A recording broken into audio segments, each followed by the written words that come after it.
Hi friends, idli, dosa, chapati, rice எல்லாத்துக்கூட சேர்த்து சாப்பிட்ற மாதிரி சூப்பராக ஒரு சைட் டிஷ் பார்க்கலாம் வாங்க.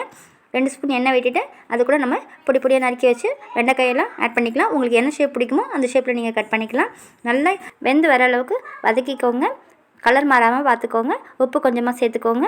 இப்போ தனியாக ஒரு பிளேட்டுக்கு மாற்றிட்டு அதே கடாயில் 2 ஸ்பூன் எண்ணெய் விட்டுட்டு அது கூட ஜீரகம் தாளிச்சிட்டு வெங்காயம் பொடி பொடியாக நறுக்கி சேர்த்துக்கோங்க. வெங்காயம் எவ்வளோ சேர்க்குறீங்களோ அந்தளவுக்கு உங்களுக்கு டேஸ்ட் அதிகமாக கிடைக்கும். இஞ்சி பூண்டு பேஸ்ட் அரைச்சி வச்ச 2 தக்காளி விழுது சேர்த்துட்டு அதோட பச்சை வாடை போனோன்னே அது கூட மஞ்சள் தூள், மிளகாய்த்தூள், மல்லித்தூள், கொஞ்சமாக கரம் மசாலா, கொஞ்சமாக சிக்கன் மசாலா சேர்த்து ஆட் பண்ணிக்கோங்க. சிக்கன் மசாலா வந்து ஆப்ஷனல், ஒரு வாசனைக்காக தான். உங்களுக்கு இல்லைன்னா கூட ஓகே.